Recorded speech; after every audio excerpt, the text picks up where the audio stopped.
Shalom, everybody. As we continue our Back to Basics course, I hope that you'll get something out of today's talk. I wanted to share a little bit in terms of understanding really what the basics of Judaism are.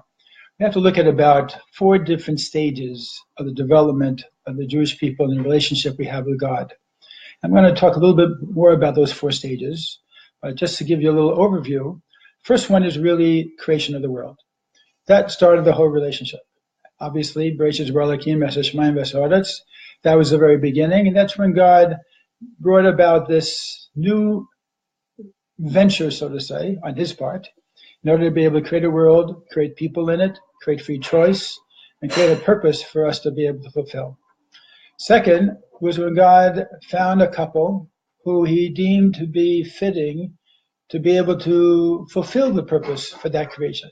In fact, 2,448 years after creation, God chose Abraham and Sarah to be able to carry out that mandate and created, as I mentioned before, that covenant with God, to have a relationship with them where they would be fulfilling the mission for which God created this world. Third step is exactly 500 years later, after Abraham's birth, when God decided that the time had come that the descendants of Abraham, the children who inherited this covenant, were prepared enough to be able to receive the Torah and receive more specific directions in the very public domain to be able to carry out that mandate. And of course, that was the giving of the Torah at Mount Sinai. The Jews had gone through tremendous strife, slavery, hundreds of years of difficulty, had been fine-tuned, so to say, and the olive had been squeezed, as we say, to be able to get the olive oil out and get the best in, so that the Jewish people, he felt, were prepared to be able to carry out that mandate. And then we have a very interesting sentence in Devarim. For the 4th stage, it says there that we should listen to the sages and the chachamim of every generation. So since the giving of the Torah on Mount Sinai, that has been, in fact, the continuity of Mount Sinai on a regular basis, is that knowledge that from the Torah itself, God decided this relationship is not just a one-time revelation on Mount Sinai. This is going to be generation to generation through the leaders of the generation that God placed into the world. So on number 1, which is all about belief in God and seeing that God created the world, just want to share with you a story, a very cute story from Levi Yitzchak the Berditchever. The Berditchever was a very wonderful Rebbe. In fact, he was related to the Alter Rebbe. Their grandchildren married.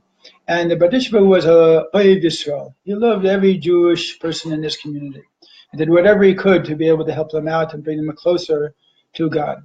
But there was one fellow in this community. His name was Ivan. This Ivan, everybody knew, was a rebel, and he didn't care about Judaism, and he didn't care about his Jewish identity. He was really very, very far away. And the Berditchever decided he was going to try his best to see if he could reach out to him, reach into him. And so he met him one day, went to the bar where he knew Ivan would be, and he sat down next to Ivan, and they talked and they schmoozed. And of course, in conversation, Ivan says, Rabbi, what do you want from me? I don't have anything to do with you. And they talked a little bit and came out that the Berditchever eventually asked him, tell me, this God that you don't believe in, what does he look like? Tell me about that God that you don't believe in. And Ivan told him, well, when I grew up, I was told that this God is a nice old man with a white beard sitting on some throne up in the heavens, and he strikes people with lightning when they do the bad things, and he merits them and gives them a good check on their blackboard when they're doing the good things. And I thought the whole thing was absolutely ridiculous. So the Berditchever holds him by the hand, tight, and he says to him, you know what, Ivan, we have so much in common, because the God that you don't believe in, I don't believe in either. So understanding what God is not is sometimes something that we need to go into also. Just want to add on to something I said, I think it was last week, that really being an atheist doesn't make sense. And we talked about why it intellectually, as far as intellectual honesty is concerned, atheism really doesn't hold water. However, not everybody would be considered to be an agnostic either. I want to propose to you that there's a third category really also. And that is, if I can have the liberty of creating a new word, an apathist.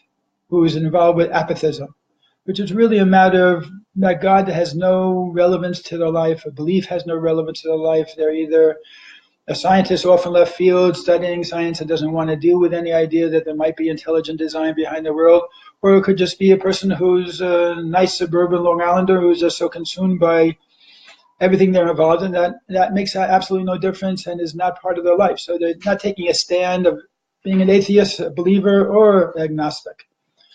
And unfortunately, I think American society has created that apathy and brought it to a new level in a way that with separation of church and state, unfortunately, it's become separation of God and state.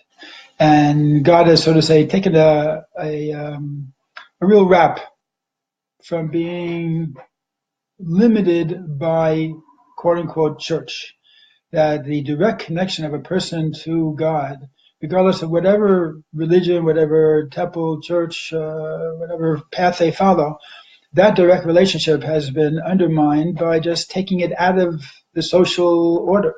Not allowed to discuss it, it's not allowed to be part of public forum, and not allowed to be in our schools, and so forth and so on. So God has really taken it over the head in a certain way. In any case, we're going to continue to talk a little bit about these 4 different stages because they are important in order to understand the nature of the Jewish relationship with God and the Jewish mission and purpose in this world. A lot more to talk about. Hope we'll see you soon. In the meantime, have a great day. All the best.